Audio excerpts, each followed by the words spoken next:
قناة نافذتك، نافذتك على العالم.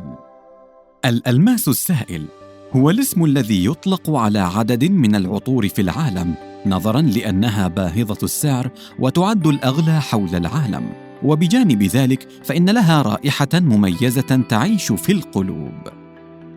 في المركز العاشر شانيل رقم 5، السعر $234 للزجاجة 100 ملي.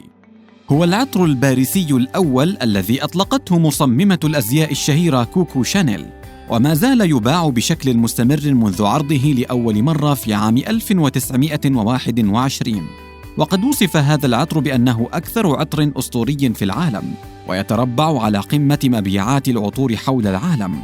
وتشير تقديرات الشركة أن هناك زجاجة تباع في جميع أنحاء العالم كل 30 ثانية.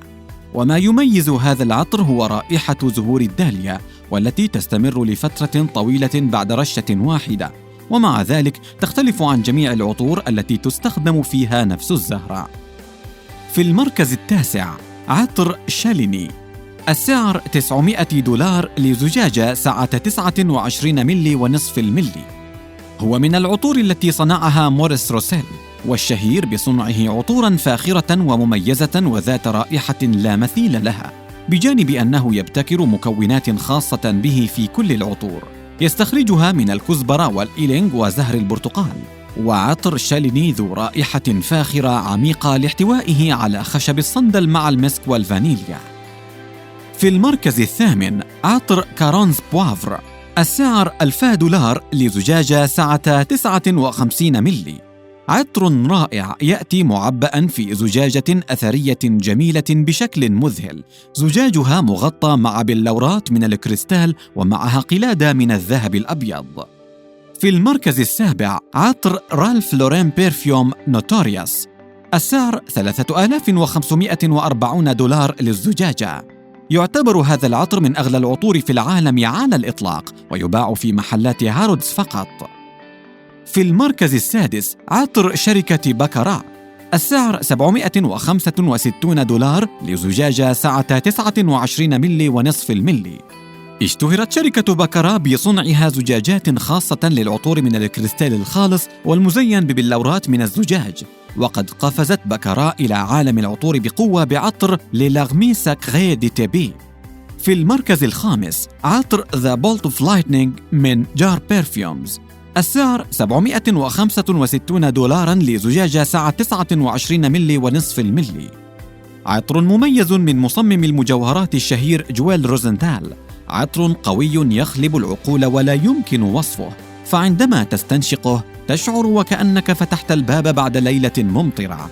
صمم العطر في قارورة صغيرة في متناول اليد، ويباع المنتج في محلين فقط في باريس تم اختيارهما من قبل مصمم العطر. في المركز الرابع عطر جوي، السعر $800 لزجاجة سعة 29 ملي ونصف الملي. ابتكر عطر جوي مصمم المجتمع الراقي الباريسي جان باتو لصالح شركة عطور هنري المارسي عام 1929، ومنذ ذلك الوقت تعد جوي أعظم العطور المبتكرة وعلامة فارقة في عالم العطور المصنعة من الأزهار. ابتكر باتو العطر بمناسبة انهيار وول ستريت عام 1929، ورغم أن سعر العطر لم يكن رخيصاً إلا أنه صمم ليواجه الأزمة الاقتصادية التي عانى منها الجميع، ولهذا لمع اسم باتو في عالم العطور لنجاح عطره الأول. يتكون عطر جوي من مزيج الياسمين والورد، ويستخدم في صناعة 30 مليلتر منها 10,000 ياسمين و24 دستة من الورد، بجانب عدد آخر من الزهور المختلفة، لذلك فسعرها مرتفع جدا. في المركز الثالث عطر أو دادغيان، السعر $1500 للزجاجة سعة 100 ملي. صمم أنيكا جوتال عطر أو دادغيان بعد أبحاث وتجارب كثيرة أجراها لصنع عطر من الحمضيات، إذ صنع العطر من العنب والليمون. يعد العطر حلو الرائحة، يمكن أن يجعل كل من حولك يقع تحت سحر شخصيتك عبر رائحته الساحرة. في المركز الثاني عطر فوبوغ فاكاتر، السعر $1500 لزجاجة سعة 29 ملي ونصف الملي. أطلق على هذا العطر اسم العنوان الباريسي للفرع الرئيسي لشركة هيرمس فوبوغ 24، وتم إطلاقه في عام 1995 من ابتكار موريس روسيل وبرنارد بورجوس. العطر مكون من مزيج زهر الإيلينغ والبرتقال والياسمين والفانيليا والعنبر ليكون عطراً ناعماً وذا رائحة مميزة.